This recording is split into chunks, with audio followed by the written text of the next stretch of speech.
En esta oportunidad hablaremos sobre los polímeros termoestables, pero antes de ir de lleno con la información debemos saber qué es un plástico. Este es un material fabricado a partir del petróleo, el carbón, la madera, el caucho, entre otros, y están compuestos por miles de átomos de carbonos unidos entre sí, formando moléculas muy grandes llamadas macromoléculas. A los átomos se les suele llamar polímeros, pues se obtienen uniendo moléculas sencillas de 2 o 3 átomos de carbono llamadas monómeros. Las distintas estructuras les dan propiedades totalmente distintas. Estas estructuras son termoplásticos, elastómeros y termoestables, los cuales nosotros nos enfocaremos en estos últimos, los cuales son los polímeros termoestables. Pero también hay que tener un pequeño conocimiento de los polímeros termoplásticos y los polímeros elastómeros, para así poder tener una referencia de la estructura de estos tres, y así saber con mayor exactitud cuáles son los polímeros termoestables y cómo se componen, también sabiendo sus ventajas y desventajas. ¿Qué son los polímeros termoplásticos? Los polímeros termoplásticos son aquellos materiales que están formados por polímeros que se encuentran unidos mediante fuerzas intermoleculares o fuerzas de Van der Waals, formando estructuras lineales o ramificadas. Un material termoplástico lo podemos asemejar a un conjunto de cuerdas entremezcladas que tenemos encima de una mesa. Por otro lado, están también los polímeros elastómeros. Los polímeros elastómeros suelen ser normalmente polímeros termoestables, pero pueden ser también termoplásticos. Las largas cadenas poliméricas enlazan durante el curado. La estructura molecular de los elastómeros pueden ser imaginadas como una estructura de espagueti con albóndiga, en donde en este caso las albóndigas serían los enlaces. Ahora que sabemos un poco de estos tipos de polímeros, pasaremos en su totalidad a los polímeros termoestables, los cuales son los que nos centraremos en este video. Pero, ¿qué es un polímero termoestable? Son polímeros infusibles e insolubles. Esto se debe a que en su material formado por cadenas de polímeros son enlaces altamente cruzados, que forman una estructura de red tridimensional. Para tener una idea más clara de esto, es como tener cuerdas que contengan nudos, las cuales serían los polímeros, y los nudos representan los enlaces químicos, que les permite estar fuertemente unidos. La fabricación de esto se basa en un proceso reactivo de entrecruzamiento o de curado, donde las cadenas poliméricas, que son reactivos termoplásticos solídicos, reaccionan entre sí, y a la vez con un agente entrecruzador, formándose macromoléculas orientadas en todas las direcciones, y con sus numerosos enlaces covalentes entre ellas. La reacción de curado es irreversible, de forma que el plástico resultante no puede volver a ser transformado o reciclado, ya que si se incrementa la temperatura, el polímero no funde y alcanza su temperatura de degradación. Para formarlos se llevan a cabo dos etapas. En la primera se producen polimerización parcial, formando cadenas lineales. En la segunda, se completa entrelazando las moléculas aplicando calor y presión durante el proceso. La primera etapa se suele llevar a cabo en las plantas químicas, mientras que la segunda se realiza en la planta de fabricación de la pieza terminada. También pueden obtenerse plásticos termoestables a partir de 12 resinas líquidas, produciéndose las reacciones de entrelazamiento de las cadenas al ser mezcladas, comúnmente con un catalizador y un acelerante. Al tener ya estos conocimientos básicos de los polímeros termoestables, podremos pasar a sus propiedades. En este caso, sus propiedades mecánicas son las siguientes: alta rigidez, alta estabilidad dimensional, resistencia a la termofluencia y deformación bajo carga, no poseen elasticidad ni plasticidad, y por último, alta fragilidad. En el caso de las propiedades físicas, tenemos las siguientes: altas propiedades de aislamiento térmico y eléctrico, peso ligero, no se pueden reciclar y por último, no poseen propiedades magnéticas.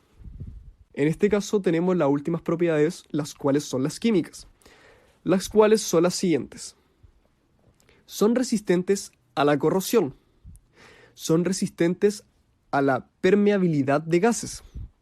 Tienen una baja densidad y por último son insolubles con la mayoría de solventes. Teniendo esto presente, podemos definir las ventajas y desventajas. En este caso, las ventajas son las siguientes: mejor resistencia al impacto, a los solventes y a la permeación de gas. Resistencia a la temperatura extrema, ya que al elevarse la temperatura simplemente las cadenas se compactan más, haciendo al polímero más resistente hasta el punto en que se degrada. Altas propiedades de aislamiento térmico y eléctrico. Y por último, alta rigidez y peso ligero. Por otra parte, también tenemos las desventajas, las cuales son las siguientes: dificultad del procesamiento, necesidad del curado y por último, no representa reforzamiento al ser sometido a tensión. La función de prepolímeros de partida puede obtenerse termoestables con distinta estructura, tales como las siguientes: fenoles o baquelitas. Son muy frágiles e insensibles al calor y a la humedad, y por eso se usan en los mangos de sartenes y de ollas, así como en elementos eléctricos como interruptores, contactos o portalámparas. Actualmente se utilizan en forma de placas para circuitos impresos, circuitos integradores y otras piezas usadas en la electrónica. Melaminas y formicas. Son resinas similares a la baquelita, pero tienen mayor dureza y no tienen color propio. La baquelita es negra, por lo que se pueden teñir. Poseen resistencia a la rayadura y a la posibilidad de imitar otros materiales. Resinas de poliéster. Este grupo de resinas se refuerza con fibras de vidrio o de carbono, a las que se pega con gran fuerza, para obtener objetos con una dureza y resistencia similar o superior al acero, pero con una densidad inferior a la del aluminio. Con este método se obtienen piezas como cascos o carenados de motociclismo, parachoques o paneles de automoción, cascos de canoas, entre otros. Epoxi. Son compuestos de mejores características que las resinas de poliéster. Se pegan mejor y tienen mucha más resistencia, pero son muchísimo más caros. Por lo tanto, su utilización se reserva a estructuras muy caras o se usa con el típico pegamento de dos componentes. Con su gran dureza, también se usan para barnizar los cables destinados a motores eléctricos y transformadores.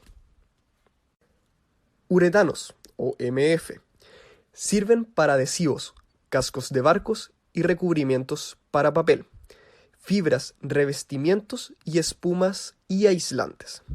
Se combinan con rellenos de celulosa, obteniéndose productos baratos con buena rigidez y resistencia al impacto. Por último, tenemos tres estructuras en las cuales se ocupan en estos respectivos lugares. Tenemos primero los furanos, que son aglomerantes para moldeado en arena. También tenemos silicona, que son adhesivos, juntas y cierres estancos. Y por último, las aminas, que son adhesivos, almacenamientos de alimentos y moldeados eléctricos. Para demostrar de una manera más didáctica, ahora procederemos a comparar un polímero termoestable llamado epoxilina, que corresponde a una masilla formada por un catalizador y epoxi, con un termoplástico representado por un envase plástico común. Estos serán sometidos a una prueba de temperatura para poder visualizar de mejor manera una de las diferencias entre ambos tipos de plástico. Primero, comenzaremos con los polímeros termoestables.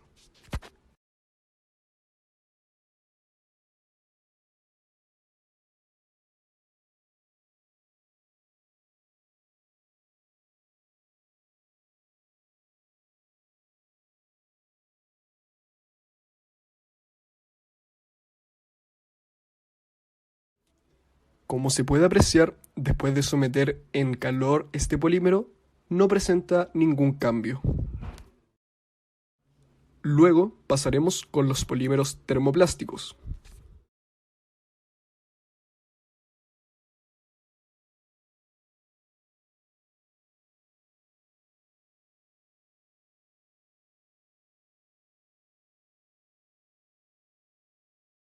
A diferencia del termoestable, este se comienza a derretir generando un orificio en su estructura. Por ende, esto corrobora las propiedades mencionadas anteriormente.